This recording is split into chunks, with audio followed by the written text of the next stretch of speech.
Assalamualaikum warahmatullahi wabarakatuh. Bismillah walhamdulillah wassalatu wassalamu ala Rasulillah. Kami baik, semoga yang di sana senantiasa baik dan dalam lindungan Allah Subhanahu wa taala. Amin. Yang sakit semoga segera sembuh, yang sembuh semoga enggak sakit-sakitan ya. Amin. Jangan lupa prokes 3M, 5M atau 6M ya. Jangan lupa. Semoga kita senantiasa dijauhkan oleh Allah, dijauhkan jauh dari pandemi yang ada ini. Amin. Bagi orang beriman, pandemi ini, apapun jenis pandemi, virus corona dan yang lain, itu merupakan ujian kesabaran, ujian keimanan. Bagi orang kafir merupakan azab ya. Kalau kita beriman ya tetap satu, kita itu harus menerima bahwa ini adalah takdir dari Gusti Allah, kita nggak boleh mengeluh. Yang kedua juga tetap kalau kita sebagai rakyat kita harus mengoreksi seandainya penguasa pemerintah itu berlaku tidak sesuai dengan apa yang diharapkan oleh syariat begitu. Yang harusnya misalkan lockdown, harusnya ada karantina wilayah, atau harusnya ada ditutup rumahnya tapi dikasih pemenuhan kebutuhannya. Kemudian ternyata misalkan pemerintah itu rumahnya ditutup, nggak boleh bekerja tapi tidak dikasih makan, lah kan zolim. Nah begitu. Ya tetap lah ya, ini kita sinkronisasikan. Oke, sekarang kita akan unboxing. Bismillahirrahmanirrahim. Unboxing apa ini? Sini bang. Qimatuz zaman indal ulama. Ini ada kajiannya di Abqori TV hari Kamis pada subuh sama Al-Mukarram Ustadz Anwar. Sebenarnya ada juga penawaran yang ibu-ibu itu, Ibu Yanti Tanjung, Ustazah Yanti Tanjung itu. Ya itu untuk ibu-ibu. Ya Qimatuz zaman indal ulama ini kitab yang fenomenal. Tentang apa ini? Tentang bagaimana memanfaatkan waktu. Menceritakan tentang bagaimana sih ulama itu memanfaatkan waktu, bukan bayal waqt, justru malah menyia-nyiakan waktu. Bukan. Mereka itu tidak menyia-nyiakan waktu tapi memanfaatkan waktu. 1 detik sekalipun kalau lepas ya sayang. Kalau saya ini bukan 1 detik lagi, ini bermenit-menit, berjam-jam suka lepas. Kadang yo nggak zikir, kadang yo nggak belajar, kadang yo ini, kadang yo itu, kadang yo ngobrol ngalor ngidul, tidak ada jelunturungannya, tidak ada ujungnya ya. Itu berarti dhaya'al waqt, itu menyia-nyiakan waktu. Nah ini kitabnya. Ini kitabnya beli di Shopee yang dari Sumeneb 137 apa ini dengan ongkirnya 24-an. Kemudian karena gratis ongkir, tapi gratisnya karena ongkirnya mahal, Sumeneb sono Jawa Timur yang ke arah sana itu Madura ya, maka itu ada 9.000 rupiah untuk ongkirnya. Jadilah ini ada di teman-teman itu ada yang 165.000 sama begininya. Kalau saya cari yang lebih murah aja, rekomendasi ya silakan. Ini ada ininya, galeri kitab.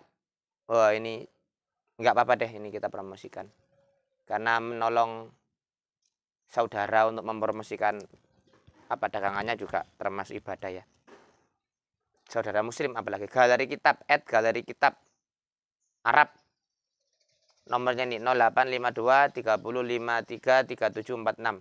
Di Shopee juga ada ya. Itu apa ini kutipannya? Demi mengejar kebahagiaan kadang kita harus membuka lembaran baru, namun ada saatnya hal itu tidaklah berguna.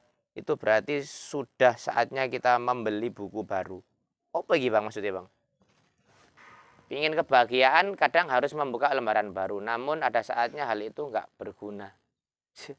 Itu berarti sudah saatnya kita membeli buku baru. Oh berarti gini, ingin kebahagiaan membuka lembaran baru itu ya mencari cara yang baru untuk agar kita bahagia. Oh aku sekarang nggak bahagia, maka aku harus mencari cara yang baru agar aku bahagia. Ternyata sih nggak bahagia.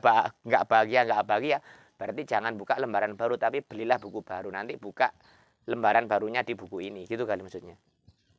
Wah aku kok belajarnya nggak pinter-pinter Ustaz. Aku kok belajarnya kok stagnan, saklek begini aja loh. Berarti dengan kita membeli buku Qimatuz Zaman Indal Ulama biqalami al-alim al-alama al-murabbi Syekh Abdul Fattah Abu Ghuddah ya rahimahullah taala.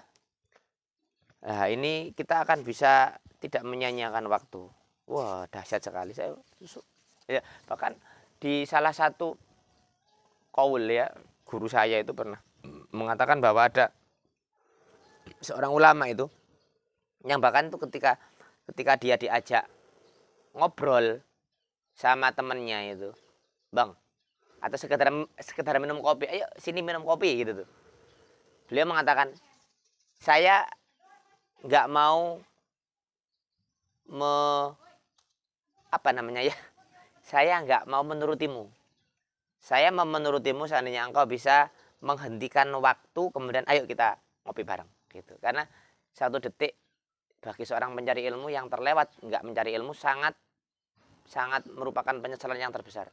1 detik bagi seorang salikin, bagi orang-orang yang menuju pada Gusti Allah tidak digunakan untuk berzikir, beribadah, itu adalah satu permata yang sangat besar yang itu hilang begitu saja. Nah, begitu. Wes banyak ngomong ini karena udah lama nggak ngomong saya. Banyak ngomong tambah banyak salah. Pokoknya beginilah ya. Wah, dahsyat sekali ini. Bismillahirrahmanirrahim. Alhamdulillahil wahidil qahar al-azizil ghafar muqaddiril aqdar musarrifil umur mukawwiril laili 'alan nahar. Wah, kesana curet ini mukadimahnya. Kemudian ya beginilah. Ini banyak. Ini saya juga belum belajar dengan full. Baru selentingan-selentingan. Ini kayaknya cantik sekali, indah sekali. Ya, nasihat bagi diri saya dan bagi para pencari ilmu, yuk kita belajar maksimal. Ada guru yang kibar, ulama yang tua, ulama sepuh. Ya, kita harus ngejar. Saya itu mohon doanya ini lagi mau ngambil sanad Al-Qur'an itu. Kalau talakinya itu udah 30 juz. Ke ustadz saya, masih muda beliau. Kemudian beliau punya guru mertuanya itu sudah tua banget. Ya ini kalau secara logika umur-umuran itu bisa jadi saya duluan, beliau belakangan, atau beliau duluan, saya belakangan menghadap Allah. Tapi kalau secara hitungan matematika manusia biasanya yang tua duluan, gitu kasarannya. Jadi kemudian guru saya tanya ke saya, antum mau ambil sanad ke saya atau ke guru saya? Kalau misalkan dibolehin ambil sanad ke gurunya Ustadz, ya saya mending sanad ke gurunya Ustadz gitu. Sehingga kita itu langsung lompat ke ngambil sanad ke gurunya guru kita. Nah, begitu. Karena sayang kalau misalkan ada sanad yang ali, sanad yang tinggi, ngapain cari sanad yang nazil, sanad yang ke bawah. Ya itulah. Jadi pencari ilmu itu ya begitu harusnya. Harus siap dananya, harus siap waktunya, harus siap tenaganya, harus siap apa ya? Ya kebunnya berantakan. Atau mungkin harus siap ya nggak harus sebenarnya, tapi itu mubalaghah aja.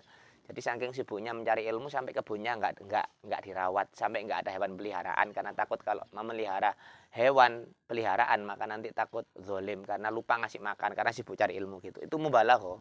Ya meskipun faktanya juga para ulama itu Pak Yai itu juga punya peliharaan, mungkin kambing atau mungkin kucing misalkan. Kalau saya peliharaannya ikan kecil-kecil. Kemudian tanamannya juga ada banyak untuk penghijauan segar-segar. Tapi mubalaghahnya untuk mencari ilmu itu kadang sampai membiarkan kebunnya hancur, gentengnya bocor, nah begitu. Karena begitu dahsyatnya ilmu. Karena kalau harta itu kan yang akan kita jaga, tapi kalau ilmu yang akan menjaga kita. Udahlah itu aja ya. Ini direkomendasikan untuk bagi seorang para pencari ilmu. Sudah belajar adabnya, sudah belajar ilmunya. Lah sekarang ini belajar bagaimana cara memanfaatkan waktu di kalangan para alim ulama rahimahumullahu taala. Semoga kita dikumpulkan bersama orang-orang yang cinta ilmu, orang-orang yang bisa menyebarkan ilmu, mengajarkan ilmu, orang-orang yang bisa menegakkan ilmu, ya. Orang-orang yang bisa menghidupkan ilmunya Allah, ilmunya Rasul sallallahu alaihi wasallam. Amin. Sehat selalu dan sukses untuk kita semua. Insya Allah kita jumpa kalau panjang umur. Allahumma shalli sallim ala sayyidina Muhammadin nabiyil ummi wa ala alihi wa sahbihi wa barik wasallam jami'an walhamdulillahirabbil alamin. Subhanakallahumma wa bihamdika asyhadu an la ilaha illa anta astaghfiruka wa atubu ilaik. Assalamualaikum warahmatullahi wabarakatuh.